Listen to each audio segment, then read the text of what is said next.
É isso, eleições 2020, aqui na Rádio Bandeirantes. Tá no DNA da Bandeirantes, né? Muita história, muito debate, muita discussão, e não vai ser diferente mesmo com pandemia. Tendo eleição, a Bandeirantes está nela, e a gente tem um convidado importante, Cláudio Humberto, o diretor do Paraná Pesquisas, o Murilo Hidalgo, e eu peço que você faça as honras da casa, Cláudio Humberto. Muito bom dia, Murilo Hidalgo, que é o diretor-presidente do Paraná Pesquisa, que é um instituto de pesquisa parceiro do Grupo Bandeirantes de Comunicação e um dos maiores especialistas em eleições que nós temos neste país. Eu queria começar a entrevista, Murilo, perguntando o seguinte: a pesquisa recente do próprio Paraná Pesquisa indicou que aqui na cidade de São Paulo, a avaliação do presidente Jair Bolsonaro é melhor do que a avaliação que os paulistanos fazem do governo de João Dória. Você acha que o peso de um ou de outro poderá ser decisivo na escolha do eleitor para votar ou para deixar de votar em algum candidato? Primeiramente, bom dia, Agostinho, bom dia, Cláudio e os amigos da Rádio Bandeirantes. Cláudio, não tenho dúvida que o presidente Jair Bolsonaro e o governador João Dória vão protagonizar o debate da eleição em São Paulo. Não tenho dúvida que trazem voto, mas trazem rejeição também, certo? Nesse momento, o presidente Jair Bolsonaro, na cidade de São Paulo, ele tem uma aprovação maior que a do governador João Dória, certo? Agora, como a eleição vai se dar, até que ponto isso será explorado, tanto por Russomano quanto por Bruno Covas e por seus adversários, isso que para frente a gente vai sentir quem mais vai ganhar e quem mais vai perder com esses apoios, né? Ô Murilo, bom dia para você, um prazer ter você de novo aqui na Rádio Bandeirantes. Tá falando sobre isso, né? É o que se fala, e acho que dessa vez não vai ser diferente, vai ser uma eleição municipal, mas com esse caráter federal mesmo, né? Já meio que projetando a disputa para a presidência da República. E ontem, Murilo, Cláudio, ouvintes, a gente conversou aqui no Manhã Bandeirantes, o Zé Luiz da Atena e eu, com o candidato Márcio França, do PSB. E o Márcio França, na última eleição para governo do estado, ele foi para o segundo turno com João Dória e perdeu, né? Foi eleito João Dória, governador, mas na capital o Márcio França teve um desempenho melhor que João Dória. E ontem, nessa entrevista que ele concedeu aqui à Rádio Bandeirantes, ele já indicou qual vai ser a estratégia. Então ele falou, olha, quem votar no Bruno Covas está fortalecendo o João Dória para a disputa presidencial de daqui a 2 anos. É mais ou menos isso, né? Não tem como escapar dessa relação da eleição municipal com a eleição federal, né Murilo? Exatamente, Agostinho. Eu não tenho dúvida, como na primeira pergunta do Cláudio, deve protagonizar a disputa do pleito, isso, certo? Eu colocaria também os candidatos de esquerda querendo se aproveitar tanto da aceitação quanto da rejeição, que a oposição vai querer colocar, em cima do Lula, certo? Não tenho dúvida que Boulos e Gilmar Tato vão tentar surfar em cima disso também. Agora, nas grandes capitais, infelizmente, o debate tende a ser a nacionalização. Porque para o eleitor o mais importante seria o debate do que vai acontecer na cidade nos próximos 4 anos, né? A gente espera que isso também paute o debate das eleições em São Paulo e que não fique simplesmente na eleição de 2022. O que, ao meu ver, é uma perda para a cidade de São Paulo, porque o próximo prefeito ele vai demonstrar os problemas e terá que arrumar soluções para a cidade de São Paulo. A gestão não vai se balizar no apoio a Dória, a Bolsonaro, a Lula, ou quem quer que seja, né? Mas, infelizmente, tende-se a isso, não tenho dúvida, que vai polarizar, principalmente na cidade de São Paulo, o cenário nacional dessa disputa. E para frente a gente vai ver desses 3 players nacionais, qual tem mais aceitação, qual tem menos rejeição e quem vai ser o principal beneficiário sobre isso. Agora, existe uma grande expectativa sobre a candidatura do Celso Russomano, né? Que é a primeira vez que ele disputa a Prefeitura de São Paulo com um apoio tão significativo do presidente da República. Nas outras eleições ele não teve esse apoio, né? Nem de governador, nem do ex-prefeito de São Paulo. Então eu acho que fica uma grande interrogação do que vai acontecer com a campanha de Celso Russomano. O Celso Russomano, nas pesquisas, ele vinha ali mais ou menos tecnicamente empatados com o atual prefeito Bruno Covas, mas ele deu uma descolada, né? Ele avançou, ele meio que passou e abriu uma diferença, uma distância razoável, embora não seja, não se pode dizer que seja confortável. Mas esse tipo de comportamento da candidatura do Russomano agora em 2020, Murilo, pelo que você observa no histórico das candidaturas anteriores de Celso Russomano, segue o mesmo padrão? Ou seja, ele vem, enfim, tem um desempenho notável, e depois que inicia a campanha eleitoral, sobretudo na campanha no rádio e na TV, então ele começa a cair. Você acha que há uma tendência disso voltar a se repetir, ou você vê um quadro diferente hoje? Olha, Cláudio, o que a gente vê desse crescimento das últimas pesquisas que saíram do Russomano? Eu vejo principalmente o crescimento pela retirada do nome do Datena das pesquisas, que é um eleitorado muito parecido.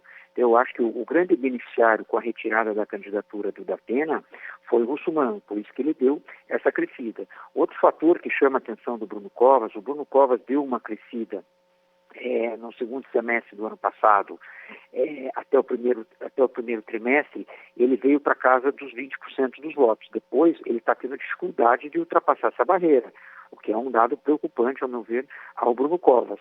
Quanto ao apoio do Russomano, do Bolsonaro ao Russomano, eu acho que ainda não deu tempo para a grande população de São Paulo tomar conhecimento disso. Isso a gente vai saber, a população vai saber durante a campanha eleitoral, principalmente quando começar o horário eleitoral no rádio e na TV. Aí a gente vai ter uma mensuração maior se o Russomano cresce, estabiliza ou cai.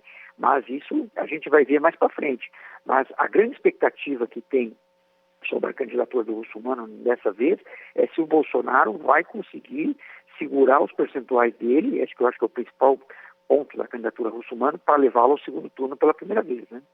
Ora, Murilo, você acha que o presidente Bolsonaro vai subir no palanque, vai empenhar o nome dele mesmo com todo o vigor, o apoio declarado a Russomano? Porque há um risco também, né? É sempre um risco. Muito boa pergunta. Essa é uma outra expectativa que se fica. A gente está falando que o Bolsonaro vai apoiar, mas de que forma vai apoiar? Ele simplesmente dizer que apoia é uma coisa. Ele aparecer no vídeo declarando apoio na televisão e no rádio ao Russomano é bem diferente do que simplesmente dizer que apoia. Então essa é uma expectativa que fica. Até que ponto o presidente Bolsonaro vai colocar sua imagem colada a Celso Russomano? Essa é a grande pergunta da eleição. Se ele vier, tem um peso. Se não vier, é completamente diferente. É como se não estivesse apoiando. Se o presidente Bolsonaro não gravar vídeos, áudios, declarando, pedindo apoio ao Russomano, é a mesma coisa que não viesse na campanha. E lá na frente ainda vamos dizer, diziam que o presidente ia te apoiar e não apoiou coisa nenhuma. Quer dizer, lá para frente pode ser prejudicial ao Russomano. Então tudo vai depender de que forma o presidente vai baixar aí em São Paulo na campanha de Celso Russomano. E a outra discussão é quando isso acontecerá, né? Se acontecerá ainda no primeiro turno ou acontecerá em eventual segundo turno. E aí essa é a minha nova pergunta, Murilo. Em São Paulo a tendência é de segundo turno ou você acha que há uma possibilidade de a eleição ser resolvida ainda no primeiro turno? Eu acho assim que é uma eleição que ela inicia com todas as características de segundo turno, né? A eleição a gente sabe como começa, não sabe como termina. Mas pelo inicial da campanha, é uma eleição que eu te diria que a maior probabilidade é de ter um segundo turno em São Paulo, certo? Eu não tenho dúvida disso, que hoje, pelo quadro inicial, segundo turno. Nós estamos diga aí, Cláudio. Siga Tem aí. alguma explicação, Murilo, para a seguinte questão? É o seguinte, o próprio levantamento do próprio Paraná Pesquisa indicou que é boa a avaliação que os paulistanos fazem da gestão do Bruno Covas. Apesar disso, ele está em segundo e não digo bem atrás, mas, sei lá, a volta de 9, 10 pontos atrás do Celso Russomano. A que se deve isso? Se deve à vinculação, por exemplo, com o governador Dória, que tem uma avaliação bastante modesta entre os paulistanos? Eu não te diria isso, Cláudio. Eu acho que o principal problema do Bruno é que ele vai, assim, deixa eu colocar um gancho aqui, ele vai ter o maior tempo de TV e rádio. Isso é uma vantagem que não tem como negar ao Bruno Covas. que essa eleição não vai ter corpo a corpo, é uma eleição diferente. Então eu acho que o peso do rádio e da TV pode ajudar demais o Bruno. O Bruno não foi eleito pelo povo de São Paulo. Ele é prefeito porque o João Dória renunciou, virou governador. Então eu acho assim, que o Bruno ele vai muito se apresentar à população de São Paulo. A população de São Paulo vai conhecer o Bruno, a figura do Bruno agora nesse tempo de televisão e do rádio, que ele vai ter muita oportunidade para isso, certo? Eu acho que com 15, na primeira, com uns 15, eu diria assim, com uma semana de programa de rádio e TV, a gente já vai ter uma noção maior do que vai acontecer com a candidatura do Bruno Covas. Eu acho que o principal problema do Bruno hoje, que ele é o prefeito de São Paulo, mas vamos lembrar, quem foi eleito foi o João Dória, ele participava da chapa, ele era o vice, né? Então ele vai participar, propriamente, da primeira majoritária da vida dele, né? Nós estamos conversando aqui no Jornal da Bandeirantes Gente com o diretor da Paraná Pesquisas, o Murilo Hidalgo. Ô Murilo, a gente está falando da eleição municipal aqui em São Paulo e um nome que parece que vem surgindo, até para muita gente de forma surpreendente, com um percentual razoável ou promissor, digamos assim, é o candidato Guilherme Boulos. Como é que você analisa a possibilidade de Guilherme Boulos? Porque, assim, para muita gente, eu confesso a você, achava que as chances seriam pequenas, mas como o candidato do PT aparentemente não decola nem entre petistas, é possível que uma fatia do eleitorado, que seria naturalmente do candidato petista, já desembarque em Guilherme Boulos no primeiro turno. E aí, eu não sei como é que você analisa, mas aí fica uma disputa de um eleitorado talvez muito parecido, dividido entre Celso Russomano e Bruno Covas. Lógico, tem características diferentes, Celso Russomano mais à direita, mas me parece que há uma similaridade entre eleitores que transitam entre Bruno Covas e Celso Russomano. Nisso tudo, nessa dividida toda, você acha que pode pintar um Guilherme Boulos no segundo turno, ô Murilo? Olha, pelas pesquisas, chance tem, não tem como negar. O Guilherme Boulos, hoje, ele é o principal herdeiro dos votos da esquerda na cidade de São Paulo. Isso as pesquisas têm mostrado. A situação difícil do PT e o Boulos herdou esses votos. Agora, basta saber de como a esquerda vai se manifestar nessas eleições. Eles vão tentar diminuir o Boulos, eles vão atacar o Boulos, não vão atacar o Boulos, vão poupar o Boulos. Qual vai ser? Não tem como negar, o Lula tem força na cidade de São Paulo. Tem muita rejeição? Tem, mas tem voto também. Qual vai ser a postura do Lula na eleição? Ele vai embarcar na campanha de Gilmar Tato? Não vai embarcar na campanha de Gilmar Tato? Tudo, ao meu ver, a gente vai sentir isso na primeira semana do horário eleitoral gratuito. Como vão ser as estratégias dele? Se o Boulos surpreender, tiver um bom programa, ele tem tudo para surpreender nessa eleição, não tem dúvida. O Boulos já é um ganhador dessas eleições.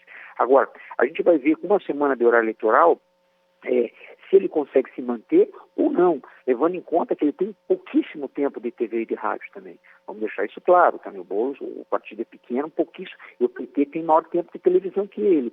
Como que isso vai se dar? O eleitor da esquerda, como que ele vai? Ele vai de Boulos? Não, ele vai deixar o Boulos e vai vir para o Tato. O Márcio França vai abocanhar um pouco desses votos? Não vai. Como vai se dar? Eu acho que isso, com uma semana, 10 dias, a gente já vai ter uma boa noção do que acontecerá.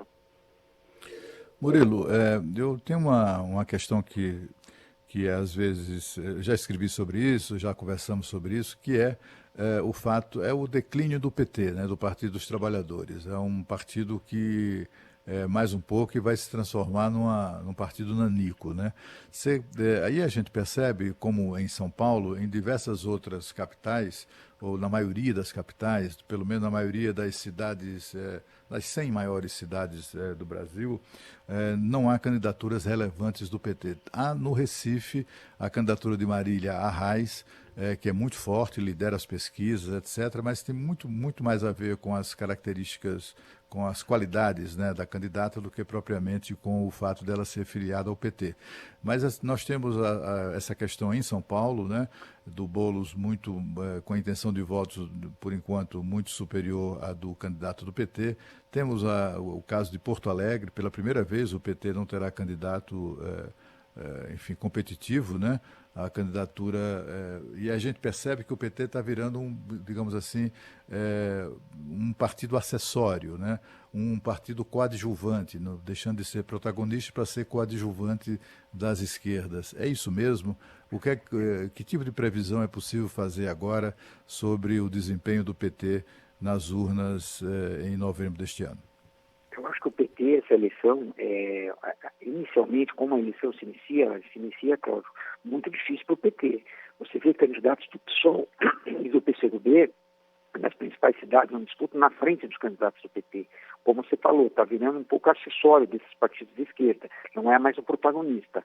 Se a gente levar em conta em Salvador, está perdendo o candidato do PCdoB. Em Belo Horizonte, o candidato do PSOL está na frente do candidato do PT. Então, nas principais capitais brasileiras hoje, eles estão muito atrás de PCdoB e PSOL. Se a gente voltar isso há 8 anos atrás, há 4 anos atrás, jamais a gente imaginaria isso.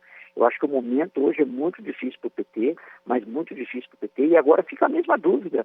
O Lula tentará alavancar os candidatos petistas ou não participará dessas campanhas em respeito aos outros partidos de esquerda que são seus aliados? Essa é uma outra pergunta que fica no ar. Qual vai ser a postura do ex-presidente Lula nessas eleições municipais com relação aos partidos de esquerda, né?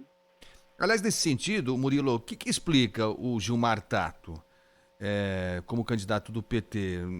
Acho que ninguém tem alguma pretensão, ninguém acredita que vai acontecer uma surpresa com Gilmar Tato. Estamos falando da capital paulista, né? Estamos falando de São Paulo, capital.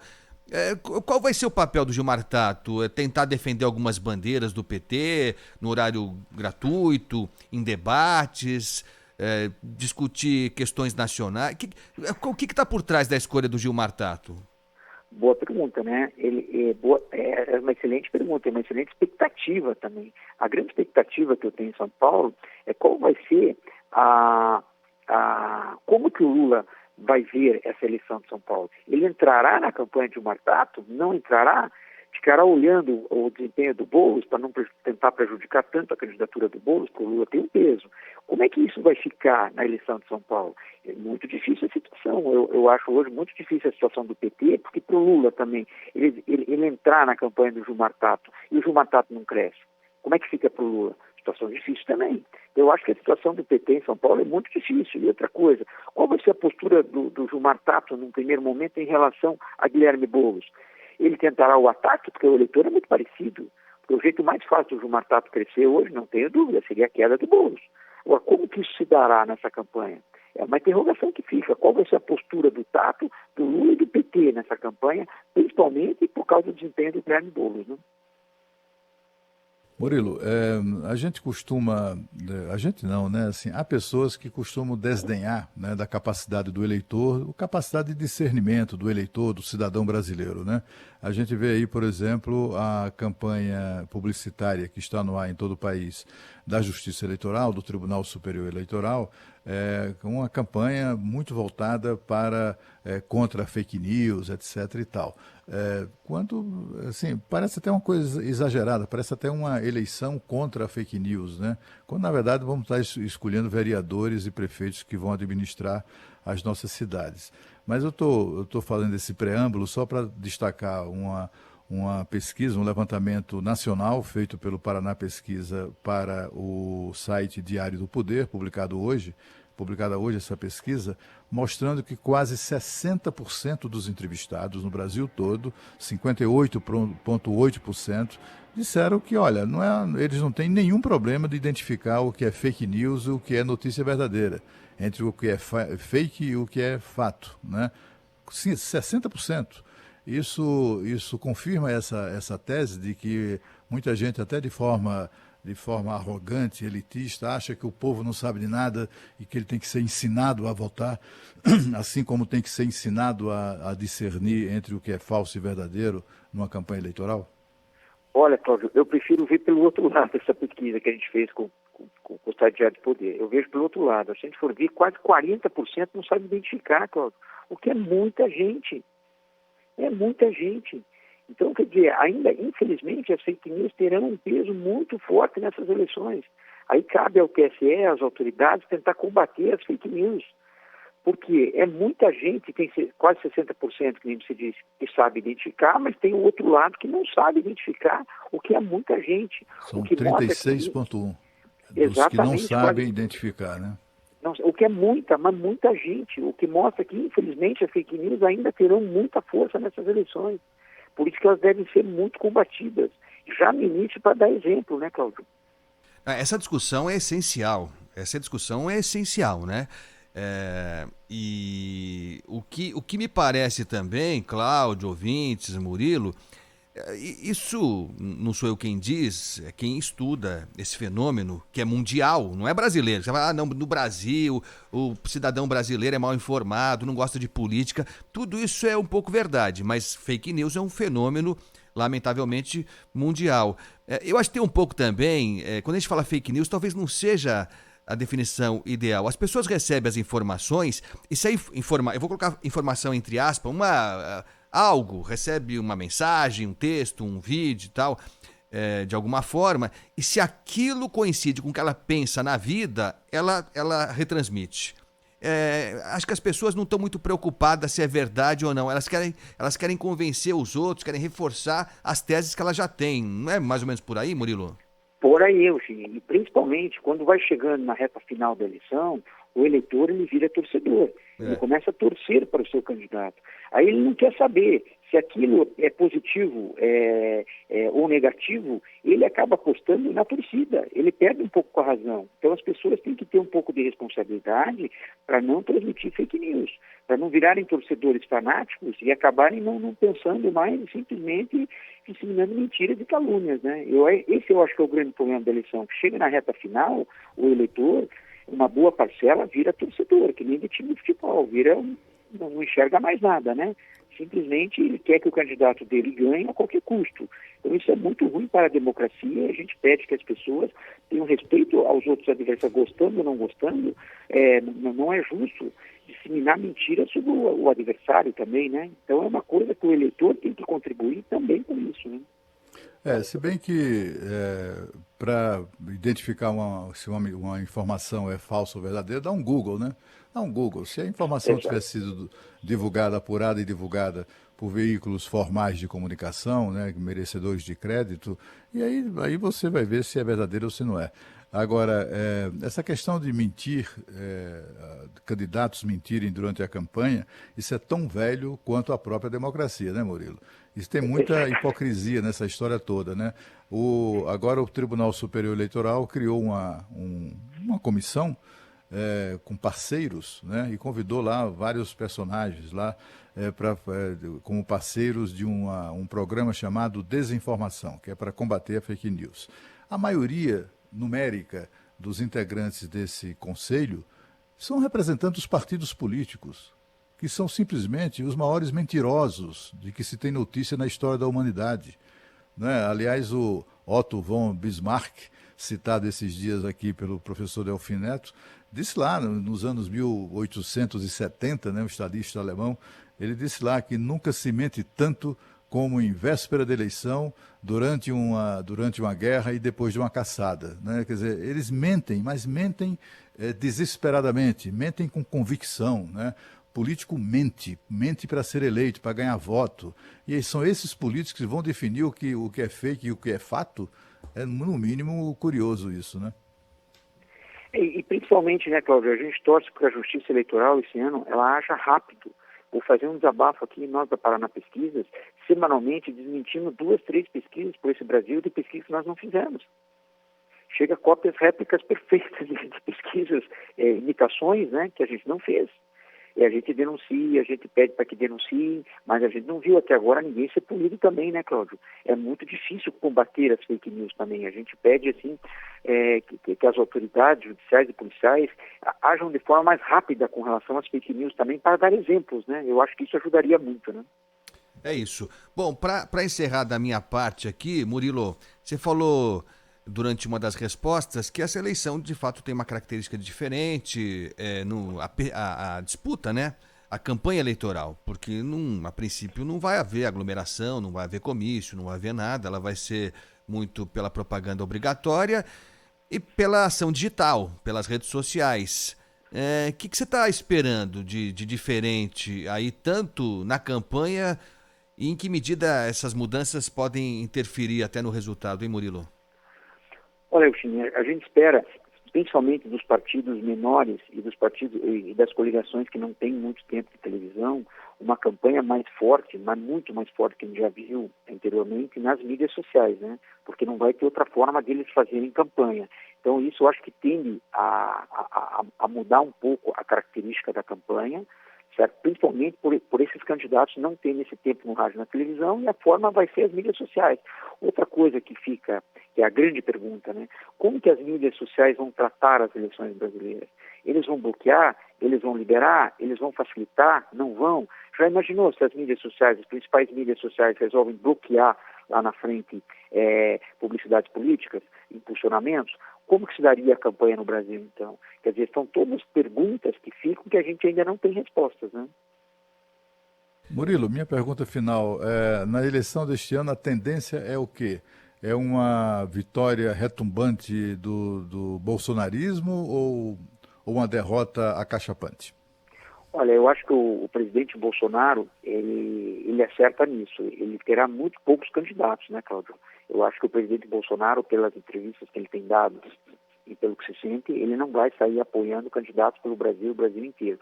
Como ele está sem partido, Cláudio, no final, não tem como se fazer uma conta de que se o Bolsonaro ganhou ou o Bolsonaro perdeu. Vamos pegar um exemplo assim no sul do Brasil. A gente vem em Porto Alegre, a gente vem em Florianópolis e a gente vem em Curitiba. O Bolsonaro não tem candidato nas 3 cidades, nas 3 capitais, por exemplo. Então a gente não vai conseguir dizer aqui, por exemplo, na região sul, nas capitais, o Bolsonaro ganhou ou o Bolsonaro perdeu. A não ser que ele comece a apoiar os candidatos. Mas num primeiro momento, eu te diria que vai ser muito difícil fazer essa conta se o Bolsonaro ganhou ou perdeu, porque ele tende a apoiar, ele tende a não apoiar os candidatos. Agora, o que pode mudar essa conta pode ser os filhos do presidente, né? Eu acho que se os filhos do presidente entrarem nas campanhas, aí a gente pode tentar fazer essa conta no final, né? Uma outra interrogação que fica. Os filhos do presidente participarão das campanhas?